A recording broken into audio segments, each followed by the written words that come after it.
This is Frog Valley Tropical Fruit Farm, and I wanted to talk about fungi. Is it fungi or fungus? And I also wanted to go back and check on our Priestley Adamoya, because I used that tree back there for seed stock. I love Adamoyas. So this is our compost pile area. So we have lots of mushrooms, different mushrooms that come up in our compost. We leave our compost for a year.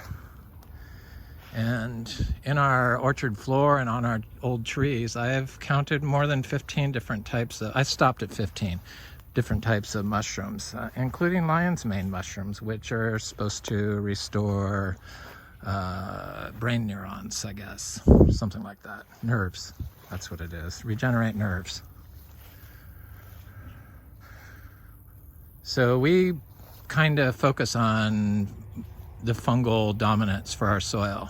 And I watched a movie on Netflix on fungi last night. It was like just so inspirational and made me want to talk about fungi more, because they're kind of get grouped into the weed program here in Florida. Because in Florida, everything is a weed too that they don't know about. They just have their tropical, this is pertaining to tropical fruit trees because that's what we grow.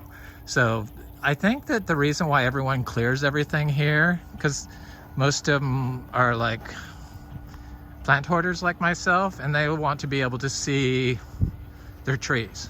So it's easy for them just to call everything weeds, all the stuff that grows by itself, and not care about all the life and the fungi in the soil. A fungi lives off carbon, dead plant material and dead animals.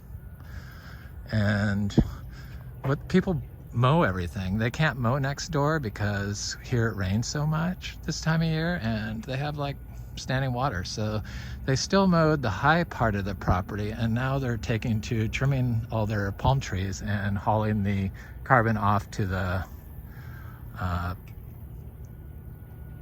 recycling, I hope, not burning it like a lot of our neighbors do. So in mangoes, for growing tropical fruit trees, they like their copper products, or their Abound, their systemic fungicide, because they call fungus anthracnose. Anthracnose is in your soil, and you're not going to really be able to get rid of your anthracnose unless you have a balanced natural system. It's just always going to be there. And by applying copper and Abound, your tree's not have any relationship with the fungal component in the soil, the fungi. And it turns out that the fungi can transport carbon long distances to areas throughout your property, which is kind of where I've been thinking I'm headed. Is I just dump piles of bedding and the nutrients get taken away and the pile disappears. So it does distribute, like cow manure bedding. It's all fungally dominated. All their manure is full of fungi. That's what it grows fungus. And our food system that we have today, I'm going to take the trail from the front to the back of the property to show that we don't have any standing water, or halfway, I guess. We have 10 acres. So the food system today, there's very little fungi in the food. The fungi is where you're getting all your enzymes. I mean, the majority of your enzymes are coming from the fungi, it turns out. So that's why our food has become so lacking in nutrients, and why everyone keeps consuming more and more and more, and disease gets worse and worse and worse, because there's no fungal relationship with today's American farm practices, which they've now transferred to the tropical fruit growing here in Florida. And I know after watching that video that guy, I forget his name, but anyway, amazing person. He has been developing products from fungi that he grows. He moved to Canada because the US is so anti-environment, which it is, especially here in Florida. It's horrible, but anyway. So he's developed products that fungi get rid of termites and tons of other stuff that he has patents on. So if fungi that grows underground can get rid of bugs, why are you spraying? And it can control disease. The anthracnose lives in the soil here in Florida, and it's in your fruit trees that you buy anyway. So developing a biological fungally dominant system is kind of important. For us this year, we have trouble spots where we've had standing water, because I saw like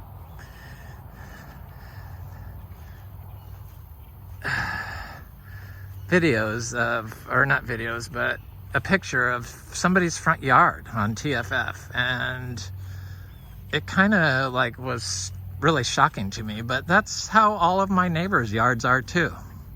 That's how this yard used to be. So even though that, because people will just, they can throw money at places here in Florida. People have lots of money, so they just like they cut, drive all over their property, cut. And then if that doesn't work, then they start adding soil. So they haul in hundreds of truckloads of soil. Then they push it around and they seed it, and they drive over it every week and mow it. I asked the neighbor why they mowed their pastures. We don't want sandburrs, sedge. Sedge is caused from compaction. It grows in compacted soil. So your reason for cutting your pastures every month is just, or more, is just ridiculous. It's totally ridiculous. It causes compaction. So I plant Adamoya seeds, and where are those little seedlings? Hopefully I can find one. Just know, without looking too hard, I planted some along here. And seedlings, because I plant little seedlings right in the ground, because I grow them in our compost, and I plant them during the drought. I don't have to plant in the summer anymore. I do, but mostly seeds. But because we biologically inoculate our seeds, that's another thing. Seeds, because we have lots of sugar apple seeds. And I also read on there somebody giving advice to use peroxide on seeds. Well, only if you don't know where your seeds are coming from and you think it's better to kill all the microbial life on the shell rather than leave it. Because I know we biologically inoculate our seeds with compost tea and BD 500 rainwater tea when we wash them. And so they're biologically inoculated. So if you use peroxide on them, you're going to kill all the, the fungi and stuff, the microbial life. It's the same. All these processes are just applied around the board to like decimate and control nature. And nature is where the discoveries are. Nature is going to lead us out of this disease hole that we've got ourselves in with our modern growing practices and pollution that we use. You kind of need the fungi. It's very important for tropical fruit trees. So we have no standing water, and what I did in areas where I had standing water, and I want to see, because this was the worst, up by this Adamoya was the worst standing water.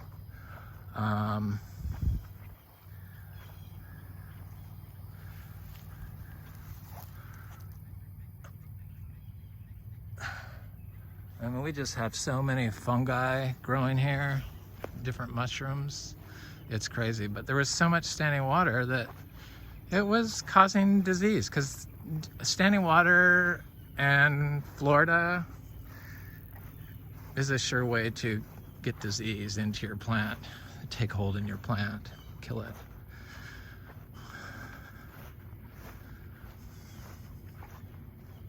I'm not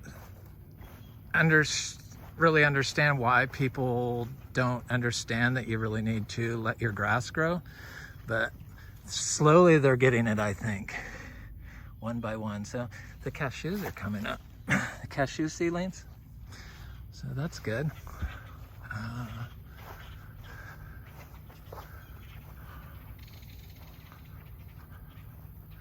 Turns out that fungi are really important, and all this stuff that grows above ground that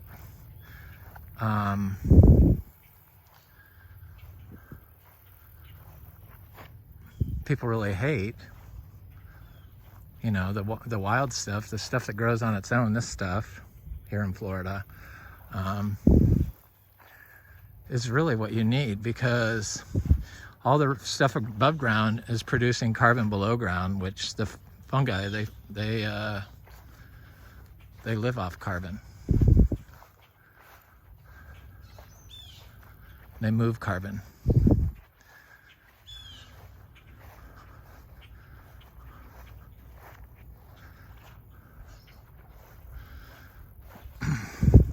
So this is just the front 5 acres. In the back 5 acres, they built a road, I guess because somebody wanted to use, you know, in case they sold a lot. They didn't really build a road, but they built it up with dirt. I'm not sure if they got the dirt from here, because there are a couple of ditches, because they had ponds, retaining ponds, that the ditches, because when you mow, it compacts the soil, so you need a place for the water to move to on its own. So they had retaining ponds, but our retaining ponds don't get any water that way. They just fill up from the ground up. So I don't really think that the ditches are needed. In fact, I know they're not.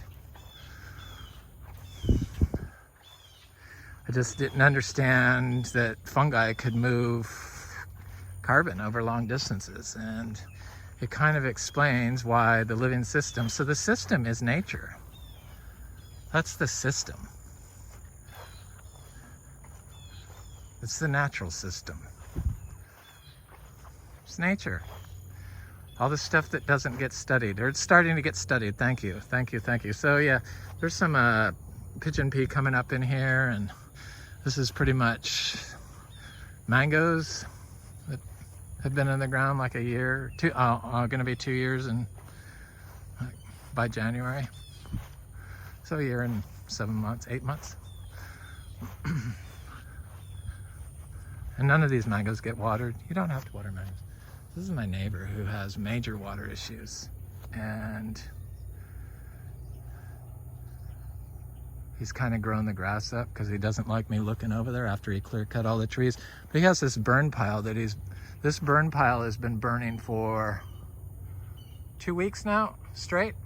It was the biggest of the big giant logs, and then he had some, because he covered his ground in black plastic and dug these ditches because he couldn't deal with the water, and then dug up all his dragon fruit and put them in pots, black plastic pots. So, but he burns black plastic pots. I guess those are the ones that, but 2 weeks he's been burning straight through all this rain. So you know it was like, I'm just surprised at what people do around here. And he thinks I'm an asshole because I don't like it. But I don't turn you in, dude. It's against the law. first of all, to clear cut your property here in Vero Beach, but I didn't turn them in. So anyway, this Adamoya was growing on the old road. That's kind of how I discovered that Anonos did not like any water. And it's not a big Adamoya because it got knocked over during a hurricane, but it's pretty good sized once I get up there. But I want to see, because this area right here always had standing water, and it looked like the pictures I saw, the lawn. So it's like 6 inches, 8 inches deep in parts. And it just, you couldn't see it under the grass. But what I did this year is I planted one of our biodynamic horns that had the manure still in it that I dug up. I planted the whole horn in this wet area. And there's no standing water anymore that I can see.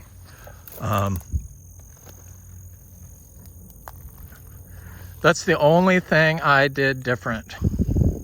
So I also planted one in the lawn in front of the house where we always had standing water. And I see there's a hibiscus growing there, which I didn't plant, I don't think. I also buried a horn, a BD 500 horn in the standing water in front of the house area that I put a vegetable garden in, which I thought fixed it, which probably had something to do with it. But now I'm beginning to think that it was the horn.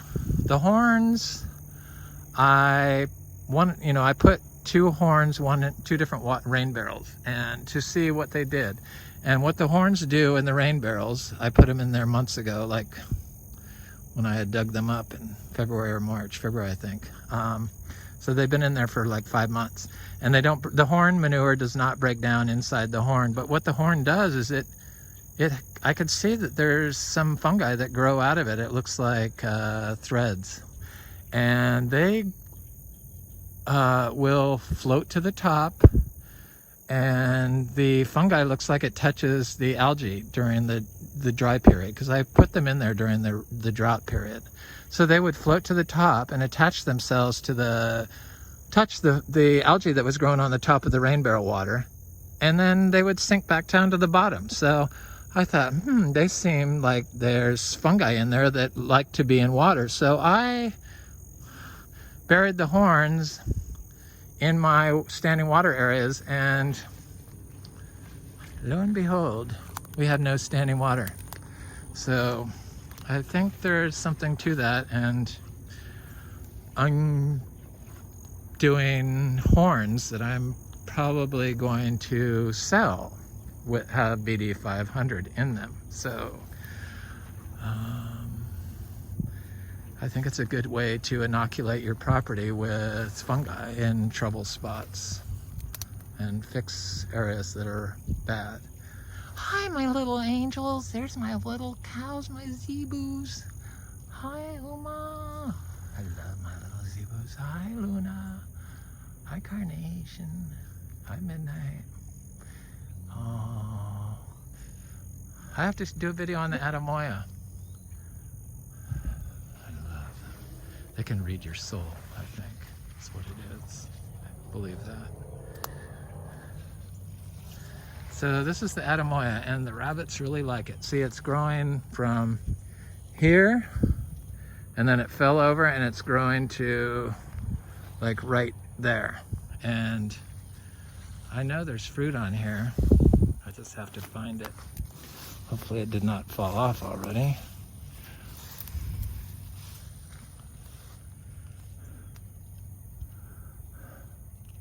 Yeah, there's a fruit.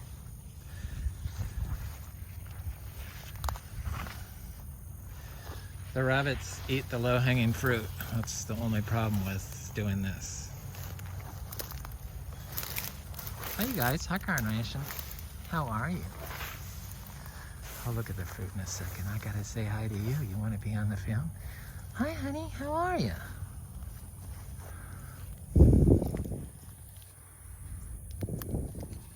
Oh, you little sweethearts. I have no food. Hi, Midnight. You are so cute. Yes, you are a mean bull. You're a mean bull. Yes, you are. All right, go eat your grass. So, this Adamoya,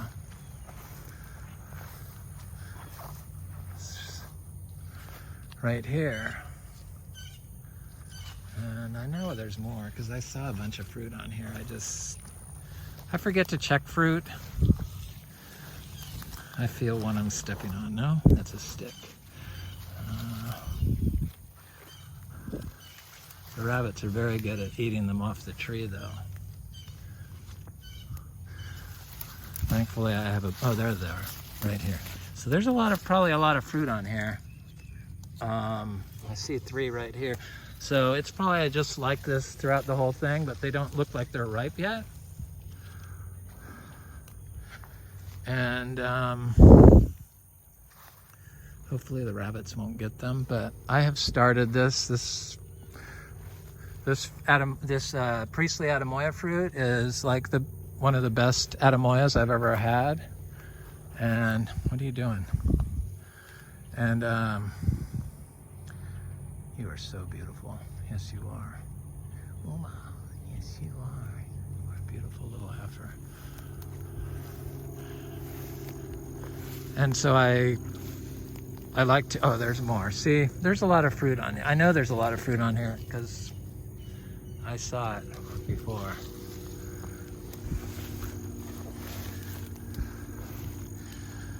Since I was talking about fungi and how I think it, well, I know it did. It transports water.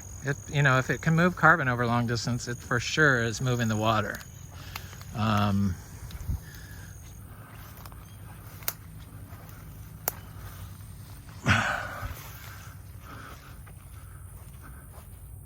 feel so bad for my neighbors that I think they get, because they get so freaked out by this property not being mowed, that they double down on their practices of control and throwing more lawn people after it. I mean, who would, like, you must have a lawn or a landscape company or something, because who would spend 10 people a day, hire 10 people a day for like more than a couple days every week for hours to clear all the excess carbon away from their property. Anyway, I can't really understand what's going on with people. And I think that because they're not consuming fungi, that they're just eating, not paying attention to what they eat, and they're just not in tune with the natural world, which I believe that if you're consuming high quality food that you've grown yourself from a natural system, and you're not doing any fungus eradication programs like copper, or even the organic copper is bad. Yes, all of it. Don't use it. Don't use products. You don't have to use products in Florida. That's what I'm trying to say. Earthworm castings and a compost. That's pretty much all you need. But everyone grows them in pots because they have water issues in their yard. We have no standing water, and I'm kind of certain that me burying that Biodynamic horn 500, the whole horn in the low spots,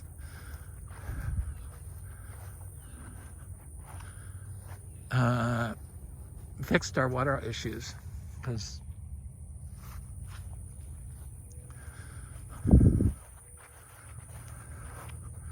this is a ditch right here, so it is that's the water table, so that goes down a little bit, but that's it. That's the extent of our water.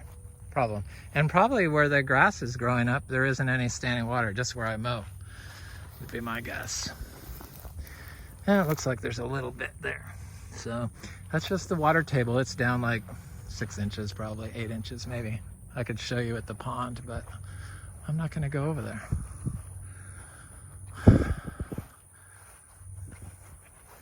I mean, Florida is so freaking beautiful. It's a shame that people want to ruin it.